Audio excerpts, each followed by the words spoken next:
Actually, the title of certain reflections that I want to share with you tonight was On This Day.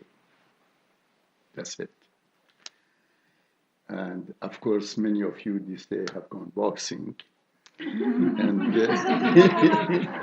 so I thought that it would be a good idea to talk about on this day. No bloody nose, though. That's right. And yesterday, of course, the Christian world were celebrating Christmas. And throughout the year, people celebrate special days. All over the world, we have special days in Christianity, in Islam, in Judaism, Buddhism, all religions, all nationalities. Everybody and every nation and every group of people have a special days, and they celebrate it. And this is one way of thinking about this day, about the celebrations and the reflection on the past and what has happened in the past. Because all of these celebrations have their roots in the past. Another way of looking at the day, of course, is just listening to the news. And you will see what's happening in all over the world. Atrocities and conflicts and wars and all the negative things that are happening in the world. These are all aspects of this day. In a way, joy and sorrow embrace on this day and every day. This is the condition of our world. So I thought that it would be a good idea, reflecting on a specific day, on this day, to see how in the Baha'i Faith we look upon this day. How do we see this day? And that is essential because the relationship between God and humanity is a dynamic relationship. In other words, there is not one moment that God's relationship with humanity stops. God always is in communication with humanity. But human beings have the tendency to forget relationships and become so-called heedless, meaning become not aware of the fundamental relationships that we have. And history of humanity is a reflection of the way that humanity has responded to God throughout history. And this relationship has been problematic. For example, in the name of God, we have done many, many things that we shouldn't have done. We have created violence, we have violated the rights of people, we have dominated people, we have created injustice, we have brought superstitions, we have done all kinds of things in the name of our response to the revelation of God throughout history. And we have misunderstood the nature of message of God to humanity. And the outcome has been, of course, disastrous. Religions have been divided, people have been divided, religions have been divided within themselves and between themselves. Religions have gone against science. All kinds of things have happened. These are all reflections of what humanity have done and has done. And when we think about this day, we are thinking of all these things that has happened throughout history. Something else has happened is that during the last couple of 100 years, humanity not only has rejected God, but also has become profoundly afraid of God. We have developed a phobia of God. Phobia, you know what phobia means. Phobia means unhealthy fear of something. You see, fear, we have fear, which is good, and phobia, which is unhealthy. For example, I should fear electricity and should make sure that I wouldn't put my finger in, for example, the socket, right? That's a healthy fear. But if I have a phobia of electricity, I cannot go into a place that there is electricity. I couldn't have come into this house, okay? That's phobia. Now, the same thing has happened with regard to the relationship of humanity with God. We have developed phobia of God. I call it theophobia. Theo God, theophobia. This is a theophobia, meaning his humanity now, by and large, is afraid in an unhealthy manner to talk about God, to discuss God, to say, I believe in God. Or if we do it, we see God as being vengeful, as being angry, as being profoundly destructive force. These are examples and aspects of humanity's relationship with God. And when this happens, then all aspects of human relationships become problematic. That is a fundamental relationship, and when that relationship breaks down, every other relationship breaks down. Our relationship with ourselves breaks down. We become confused about ourselves. We don't know who we are, why we are. Our relationships with each other becomes problematic. We don't trust each other. The spouses don't trust each other. They are not happy with each other. There are many of them, they are in a state of total conflict and continuous conflict. Parents and children cannot trust each other and relate well with each other. Siblings don't, friends don't. This is what happens. Nations don't relate to each other. That's what happens. Relationships become troubled. Our relationship with nature becomes troubled. Our relationship with truth becomes problematic.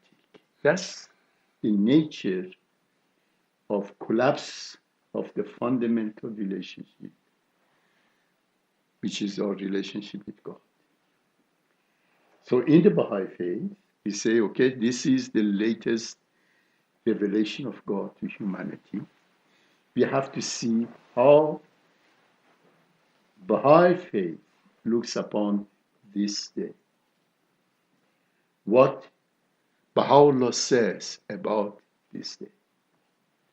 So I picked few quotations from the writings of the Baha'i Faith, which I'm going to share them with you one by one, and some reflections and thoughts about them. And if you go to Baha'i books and put down on this day or in this day or this day, you come up with many, many references. But the few that I have chosen suffice to tell us what day we are living in. The most surprising of all comes in this statement of Baha'u'llah. He says, "Great indeed is this day." And remember, humanity is very unhappy about this day. Humanity is suffering about this day. We don't at all feel comfortable about this day. We don't feel that we live in an age which is great. But Baha'u'llah comes and says totally different. He says, "Great indeed is this day. The allusions made to it in all the sacred scriptures as the day of God." This is the day of God. What does it mean, the day of God? Does it mean that the days before the bygone passes were not the days of God? And the answer in my mind, in my opinion, is yes. Those were the days of man, were the days of humanity broadly and men in particular.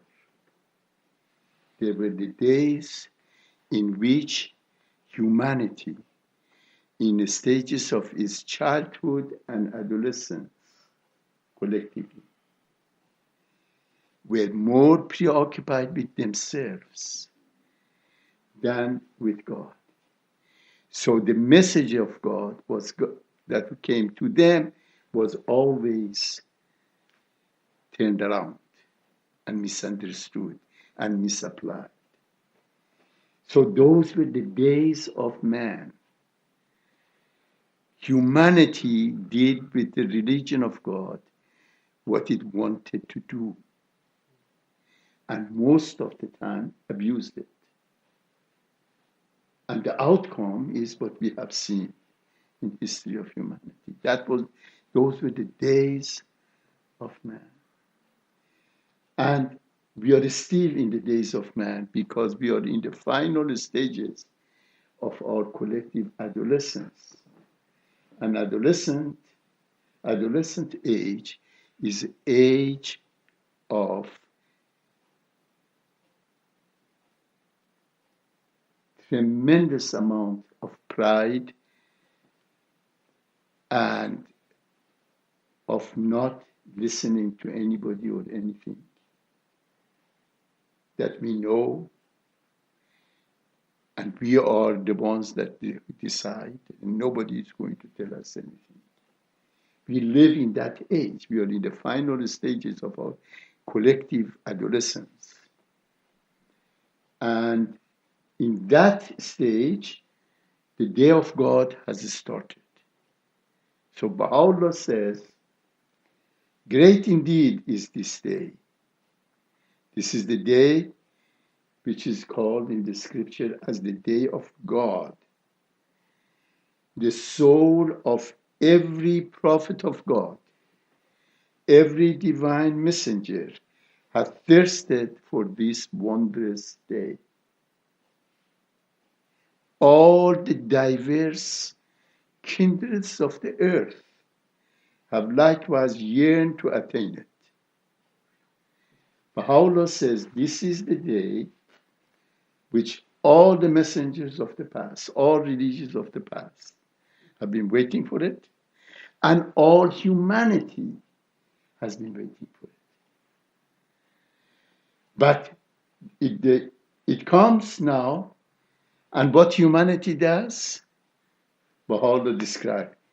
No sooner, however, had the day star of this revelation manifested itself in the heaven of God's will, than all except those whom the Almighty was pleased to guide were found dumbfounded and heedless. So what has happened is that the day of God has started, the day that everybody has been waiting for, and all humanity, with the exception of few, like this group, who not because of our greatness, because God has decided to guide us, okay, out of his kindness. All humanity has rejected and has not responded to the call of God, okay? Now, remember we said the relationship between God and humanity is the dynamic relationship. And it means that a new revelation doesn't come unless there are few in this world that are ready to respond to it. As soon as there are few that are responded to the revelation, then the new revelation becomes. And that's what has happened. In 1844, and then later in 1863, when the Bab and Baha'u'llah declared, there were those who were ready to respond. And because there were those that were ready to respond to a new revelation of God and start a new era in human history, the new revelation started. And as soon as that happens, a new relationship starts between humanity and God. And humanity in this case, at the beginning of the revelation, are few people, a small number of people. In other words, us. Okay. So, how are we going to respond? So, in order to do that, we have to understand what are the characteristics and requirements of this day. What is different about this day than the other days, the days of the past? So, Baha'u'llah describes that for us. What is it? He said, this is the day in which God's most excellent favors have been poured out upon men. The day in which his most mighty grace hath been infused into all created things. Look what he talks about. He talks about mighty grace of God. He talks about excellent favors of God. You see, many people think about God in terms of guilt, original sin. You see, for example, in Christianity, the whole notion of original sin, that humanity is receiving salvation from that original sin. Okay. In the Baha'i Faith, the relationship of God with humanity is based on grace, on favor, on love, on all that positive. This relationship of humanity with God is the relationship not of fear of God, not of guilt, not of sin, not any of the negative issues that you think this is the time in which God's love and mercy and favors is being given to humanity. So, what is that mercy that God has given to humanity? Baha'u'llah says, this is very interesting. He says, this is the day in which God's most excellent favors have been poured upon men. Okay. The day in which his most mighty grace hath been infused into all created things. So, all creation now has received this new grace of God. And it is in their essence, the essence of all humanity and all things. Now, how humanity has to respond? Baha'u'llah said, it is incumbent upon all the peoples of the world to reconcile their differences. This is the grace of God. The grace of God is that he has removed all the estrangement. He is saying we have to reconcile. No longer we should look upon each other as enemies, as different, as separate, as some individuals that are at odds with each other.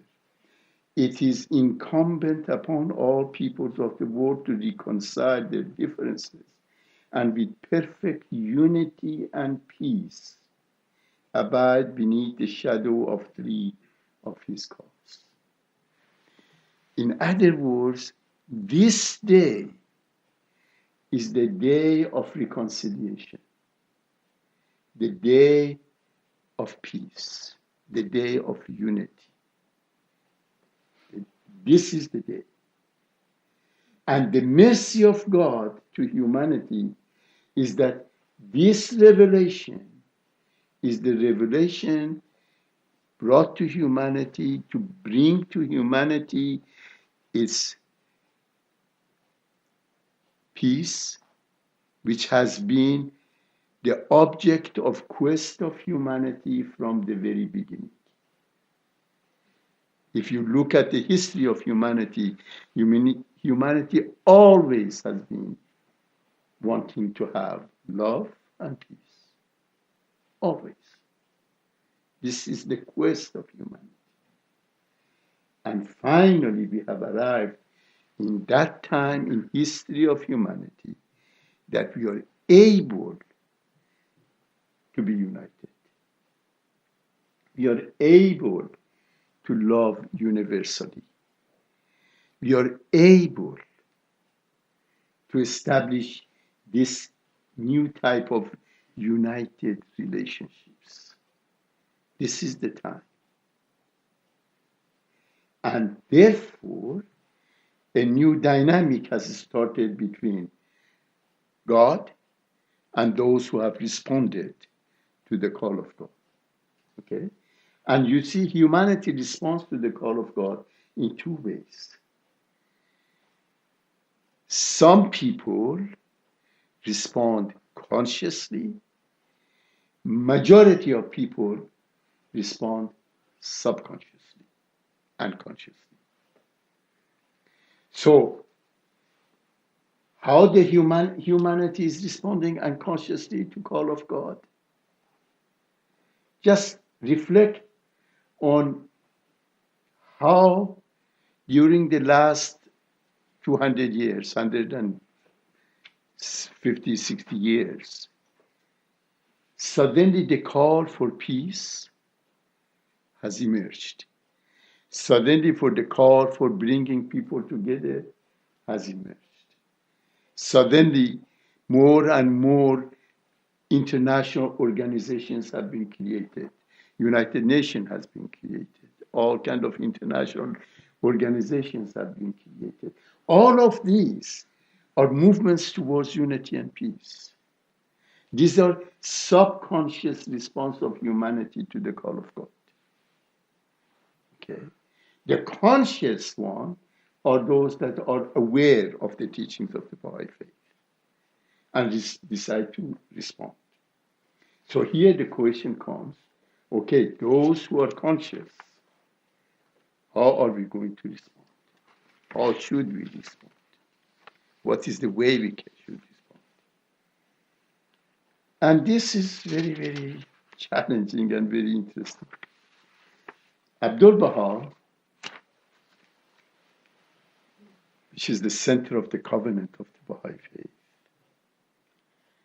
And you know the covenant of the Baha'i Faith is the most mighty characteristics of the Baha'i Faith. Because no other religion has the covenant in the manner that has been established in the Baha'i Faith. And what is the characteristic of this is that we will be united. The Baha'i Faith wouldn't be divided into sects. All other religions were divided into sects. Okay. So Abdul Baha, the center of the covenant of the Baha'i Faith, he says, O ye friends of God, show ye an endeavor that all the nations and communities of the world, even the enemies, put their trust, assurance, and hope in you. See, this is the advice of Abdul Baha of how we should be if we want to respond to the call of Baha'u'llah, appropriate for this day. Okay. He said that, show ye an endeavor that all the nations and communities of the world, even the enemies, put their trust, assurance, and hope in you. That if a person falls into error for 100,000 times, he may yet turn his face to you, hopeful that you will forgive his sins. For he must not become hopeless, neither grieved nor despondent. This is the conduct and the manner of the people of Baha. This is the foundation of the Most High pathway.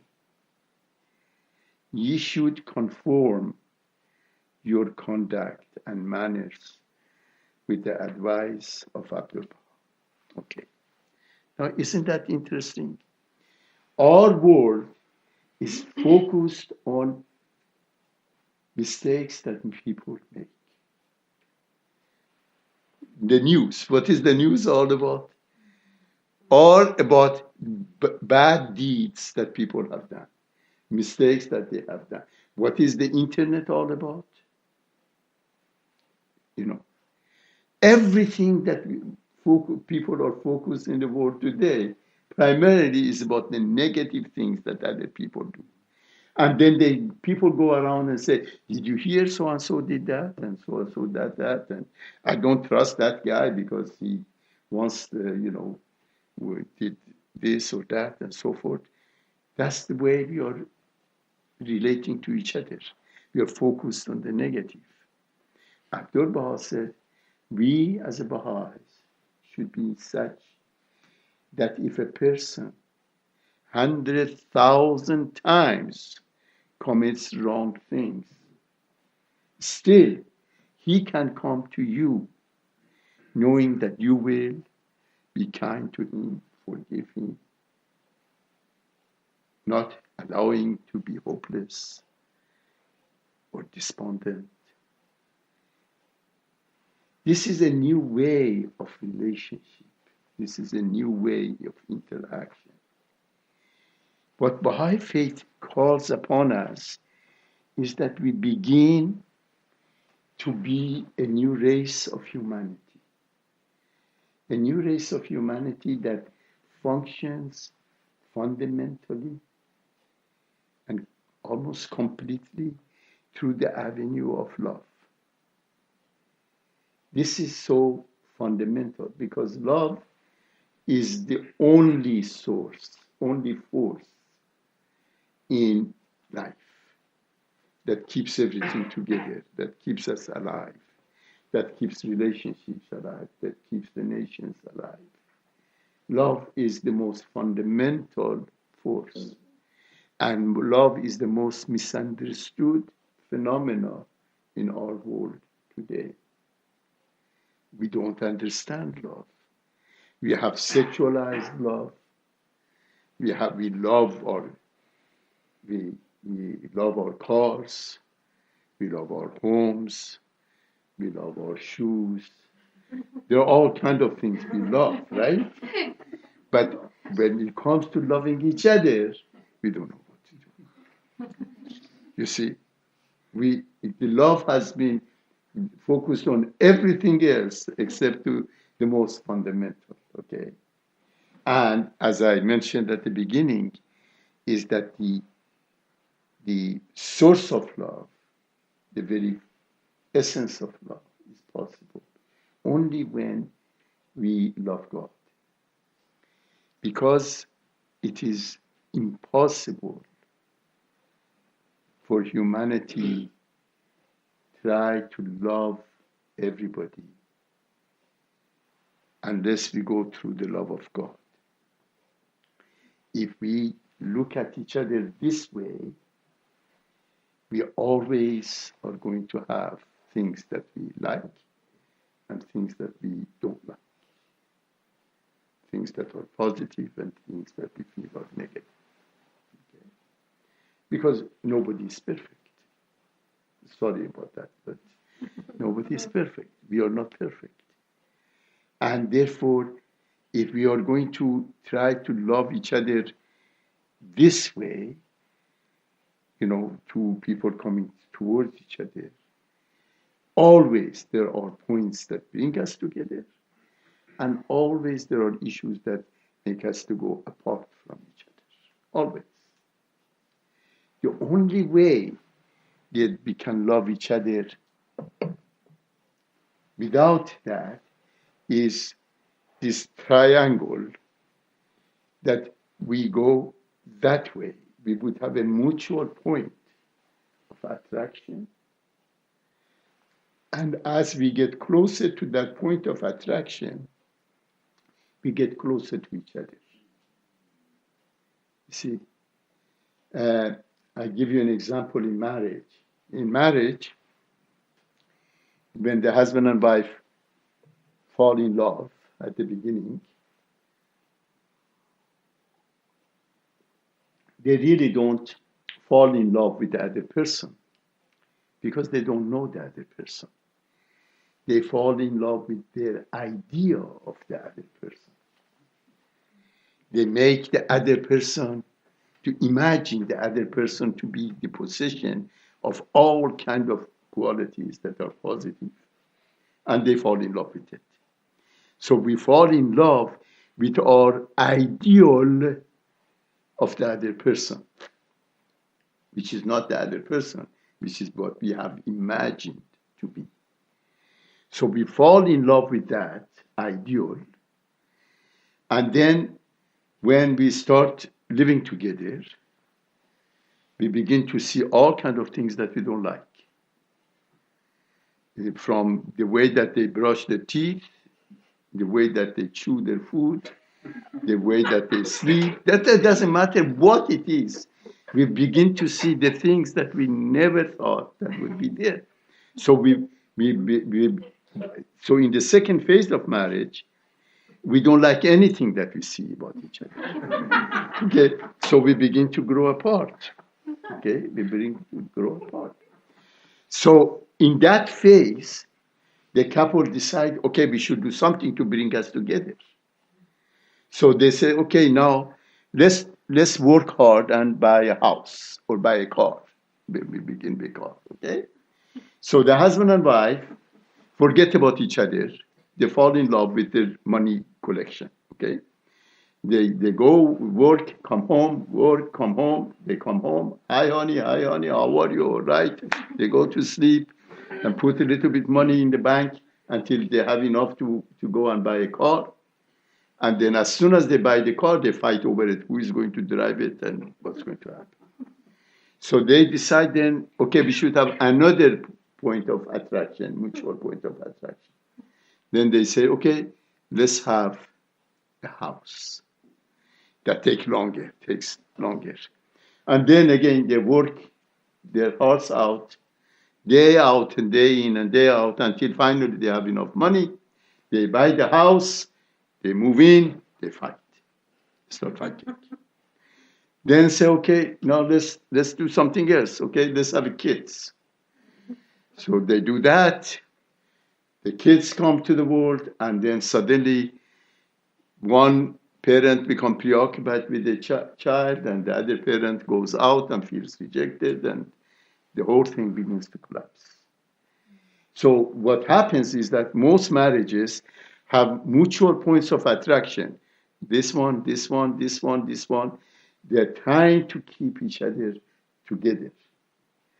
But there comes a time that no longer any of this works, and they separate. That's the reason we see so many people in the latter years of their lives.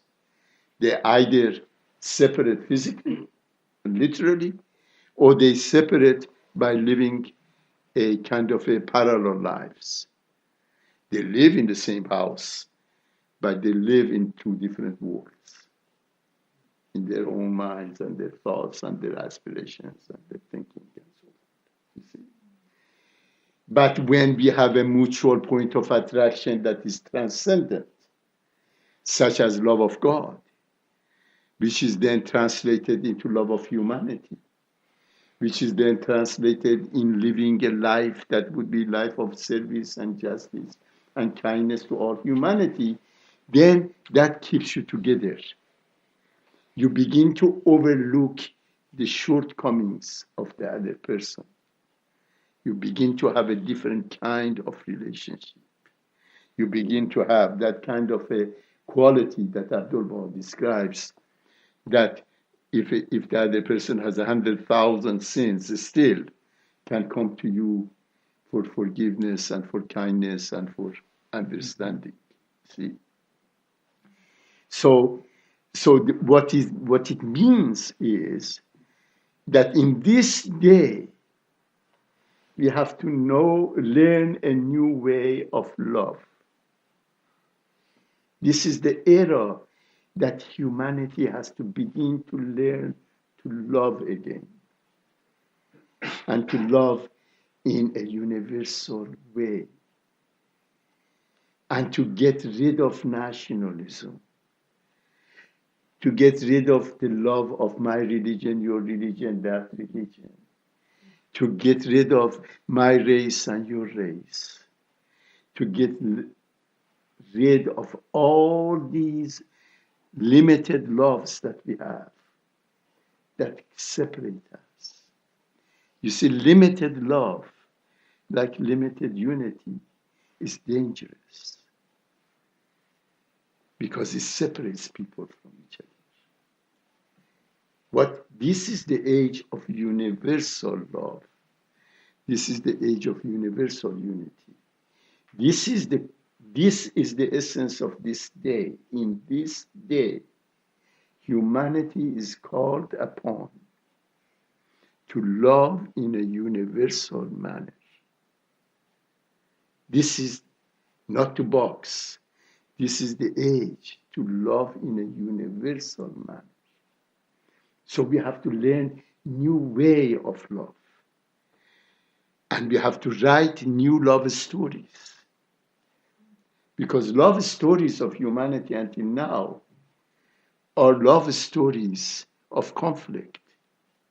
Look what happened to poor lovers of the past. Just think of all major love stories and what happened to them. They were really totally destroyed, right? Look at Romeo and Juliet, poor characters. What happened in the end to them? Okay? Because in the past, we understood love in a childish and adolescent manner. in an exclusive manner. Okay? We didn't have understanding of universal love. And now we suddenly have to understand that a new way of love is needed. And from a Baha'i perspective, it is impossible to have universal love without first having love of God and establish that relationship in our personal relationships and interpersonal relationships and community relationships and so forth. That's the manner, that's the direction that we go. So all we go towards that mutual point of attraction that never we could reach. And thank God that we never could reach, because if we reach to our mutual point of attraction, our love stops at that level. But love doesn't have a limit. There cannot be a time that you can say, now I have loved enough. Okay? There cannot be a time that you can say, well, I have been loved enough. No. There is no limit to being loved and to loving. In the same way that there is no limit to knowing. You see, these are limitless processes. So, as I was reflecting on this day, came upon me, I began to think that we are not mindful of the age that we live in and the significant times that we live in. We are at the beginning of a new spiritual era in human relationships, in human life. And it happens that by grace of God, we are aware of that. And now comes the responsibility to endeavor to live accordingly. So let me just read one more statement about how we should live from the Baha'i writings, just as a reminder to myself, really, because you know it. But I just, as I began to think about this day, I began to be surprised how much I have taken for granted and have not thought about and reflected upon. O ye friends of God, be kind to all peoples and nations. Have love for all of them. Exert yourselves to purify the hearts as much as you can, and bestow abundant effort in rejoicing the souls. Be ye a sprinkling of rain to every meadow, and a water of life to every tree. Be ye a fragrant musk to every nostril, and a soul refreshing breeze to every invalid. Be ye salutary water to every thirsty one, a wise guide to every one led astray, an affectionate father or mother to every orphan, and in the utmost joy and fragrance, a son or daughter to every one bent with age. Isn't that interesting? The things that we have to do. You must become the very soul of the world. Ye must become the very soul of the world, the living spirit in the body of the children of man. In this wondrous age, At this time, when the ancient beauty, Baha'u'llah, the most great name, bearing unnumbered gifts, hath risen above the horizon of the world. The word of God hath infused such awesome power into the inmost essence of humankind that he hath stripped men's human qualities of all effect, and hath with his all-encompassing might unified people in a vast sea of oneness. Okay. This is in the condition of potentiality.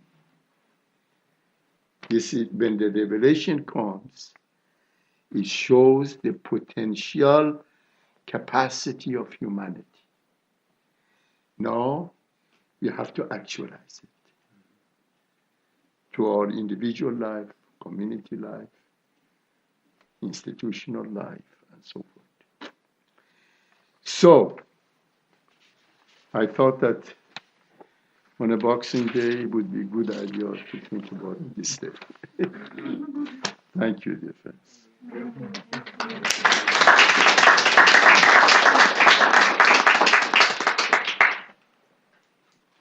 Yes, please. Thank you for the very illuminating description, Professor. I think one major obstacle, assuming that the mental capability is there, a major obstacle will be that it takes an effort. And everything we see in society today and social media is to make things as convenient as possible without any kind of an effort. So it'll take a long time to overcome that to the point where individuals will make the extra effort. Can you think of anything that doesn't take an effort? No. Okay. We just put our efforts in the wrong place. Yeah. That's all. Because this life takes effort. It takes effort to be healthy. It takes effort to be active. It takes effort to exercise. It takes effort to make money. Everything takes effort. Okay. So we are constantly efforting. Okay. Is that such a word as efforting? Yeah. Yes. Okay. We'll take it. We take it. We are constantly efforting in our life. Okay.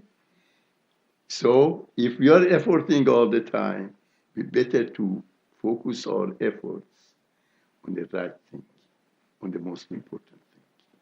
Okay.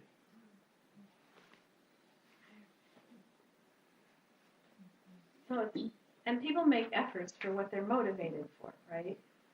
Like, so it's it's interesting to me what motivates people then to begin seeking spirituality or God or trying to understand things. And I've had a trend of people lately who have known about the Baha'is for many years, admired them, love the conversation, it's intellectually satisfying.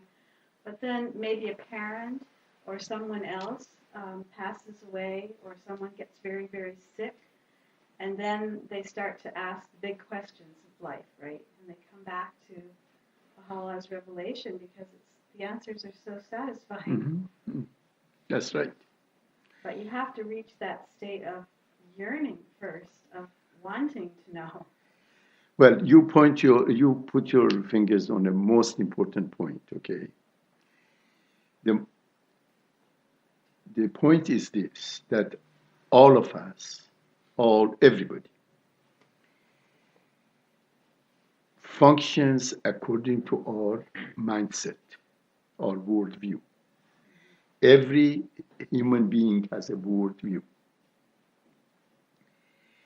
And a worldview has 4 components, okay? Everybody has that. We have a view of reality, what we think reality is. We have a view of human nature. We have a view of the main purpose of life. And we have a view about the laws of human relationships. All of us act in life according to those four views that we have. Those views are usually not conscious. We subconsciously act in certain way, which we consider to be normal and which we consider to be the right thing, okay? So everybody in the world has a worldview. And when you study the worldview of people of the world, you will see the majority of people of the world, they have a conflict-based worldview. In other words, majority of people of the world think that reality is composed of two, good and bad. Okay? Good and evil. Go and watch the movies that are right now out. Okay? All the games that are there, all the politics in the world that are there. All of them are us and them. Okay? Good people and bad people. Okay? Good and evil. That's the dichotomous view of reality. And then, based on that dichotomous view of reality, people have a view that there are some people that are good people and some people that are bad people. Us and them. Look what is happening about the refugees. Look what is happening about accepting people. Look at what the way right now in North America are thinking, or Europe thinking about Muslims and other groups, you see. So that becomes, it shapes our view of reality. And then on the purpose of life, our view of purpose of life becomes that we should protect ourselves in this dangerous world, which is full of bad people, and take care of ourselves. Okay? Which then shapes our relationships with people. These are good people I will be friends with. Those are bad people I will do whatever. Okay? So this is worldview, and we live by it all the time without even thinking that we have a worldview. There are only two ways that worldview can change. There are only two ways. One, which is the most common, is when calamities happen. And that's what you're talking about. When the calamities happen, suddenly we begin to ask questions because our worldview no longer explains what is happening.